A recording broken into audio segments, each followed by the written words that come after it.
Hi! Hi! We're back! I'm gonna let you go. You did such a good job. You're gonna let me go. Okay. Hi, it is, you're gonna let the guy with the cold go. It's Saturday, June 23rd, 2018. We are recording on Saturday today instead of our normal Sunday. This is a close-knit family. I'm Michael. I'm Sue. And we are a knitcast on YouTube, which is where you're watching this. So why would we be anywhere else?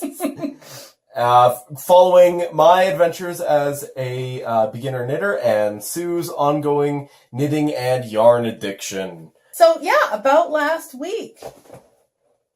You did such a good job. I laughed, I cried. If you didn't see last week, you need to see last week. You did such a good job. Thank you. I was so proud of you. And there was something else about that. And then the other thing that just I was like, was when you said, you know, how Mike, how you're feeling about this whole knitting thing. and how you're glad you got started and you're enjoying it. And it just made me really happy.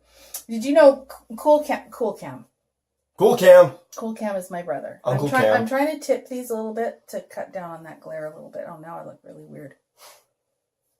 Anyway, my brother, when the kids were little, I think it was you.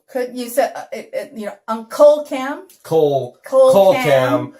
Cool which, of course, Cam. my brother heard and Cam. went, Cool Cam. Cool Cam. And now he's Cool Cam. Oh, my gosh. On one of the first campsite that we were at, sorry, because you're actually going to get a lot of chitter chatter that we just haven't had an opportunity to have. No, I've been working. So I went there after Yarn Okanagan. So first I went to Yarn Okanagan. I wasn't going to talk about my trip until the end, but this is all kind of rolling together.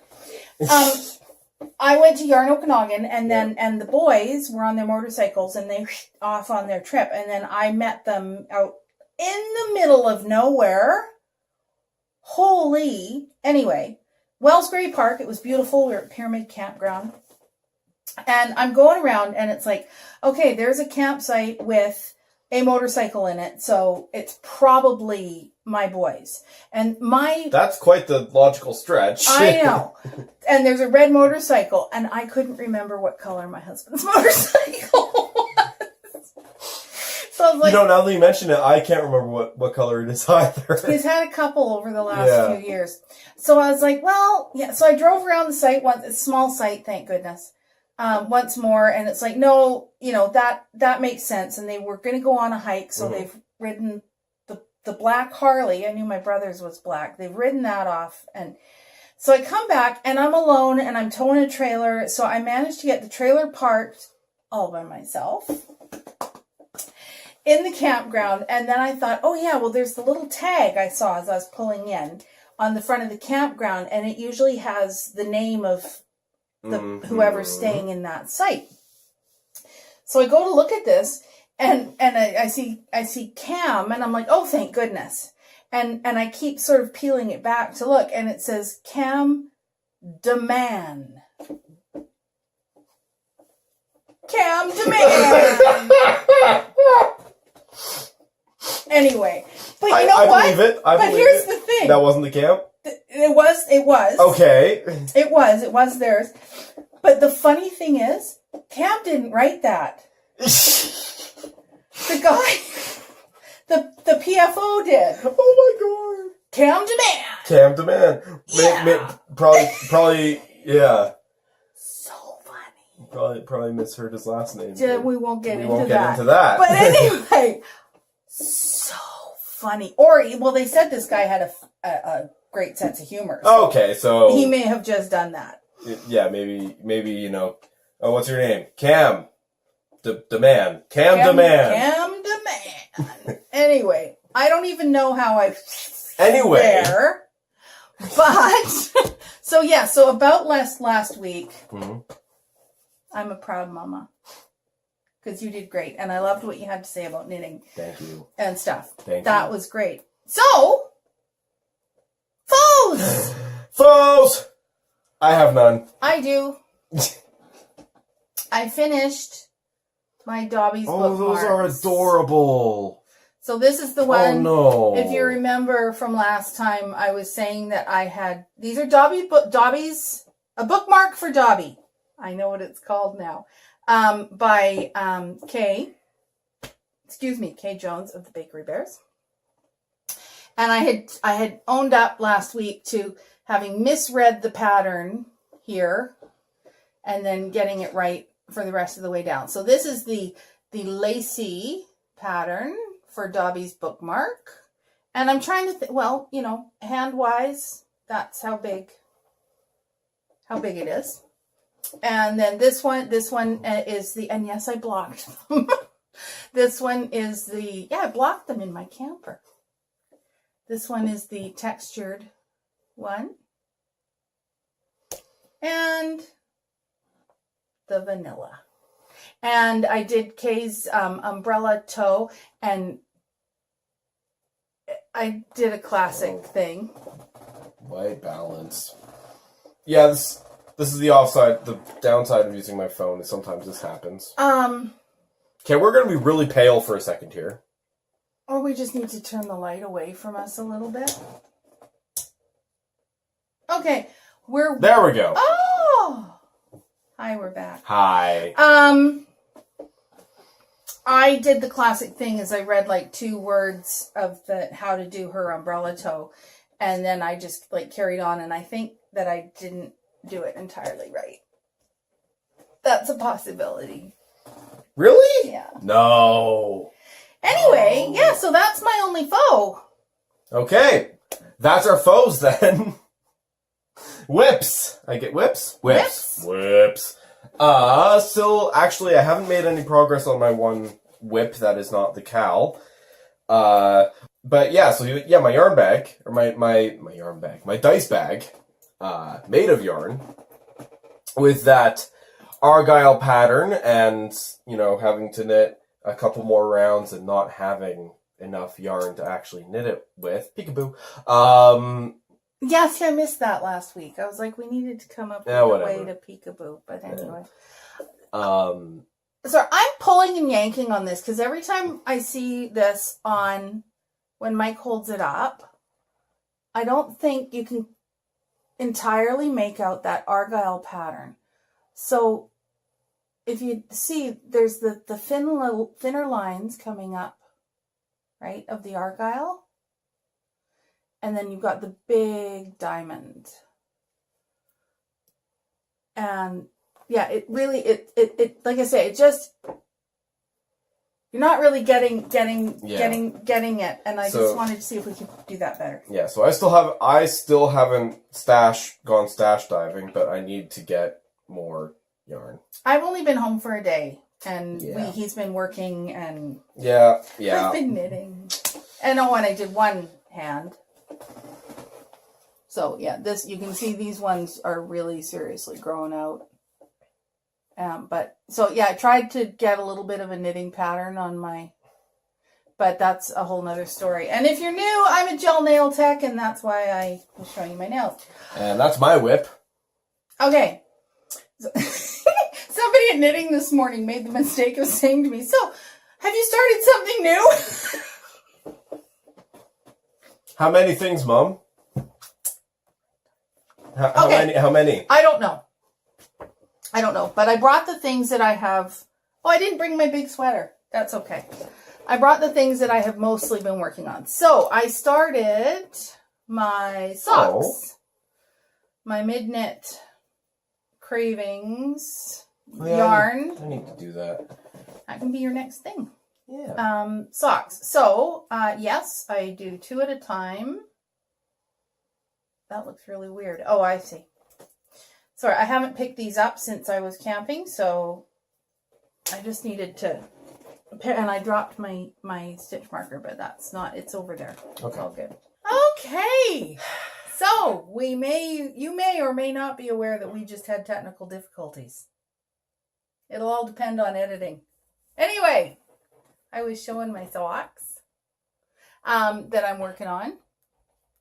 So, yeah, I started out doing vanilla And then I decided to follow the Hermione every day pattern. And I didn't actually have my sock pattern with me. So then I really kind of made it up as I went along, doing my heel flap and gusset. And I think without having my pattern, I think I did okay. So these are my Midnight Cravings. And this was a sock appetizer set. And this color is called Sidewalk Chalk. And the pink, I have to find my little band in here. Whoops, I should have had this ready. Sorry. But while I'm looking for this, oh, there it is. See, if I pull it out, though, I'll never get it back in there. It's called Pink Mimosa. Pink Mimosa. Ooh. So, yeah, that happened. And then while we were on our little technical break there, I realized that I never finished my Cool Cam story. Well, we went to Cam Demand, but never actually finished the original So, story. Which went right back to that you were enjoying your knitting. Yes. So, Cammy told me he wants to take up knitting. What? I know, right? Okay. So, and you know what? He was really impressed with how much you enjoyed your knitting. Okay. So I think that's super fun. I would not have pegged Uncle Cam for someone who would want to knit, but I know, but I taught him how to knit when we were camping a couple of years ago, and he made like a beer coaster. But anyway, so the other thing I did on our technical break was I went and got my big sweater. So I have continued knitting down under my underarms of my big sweater. And I had a goal when I was camping to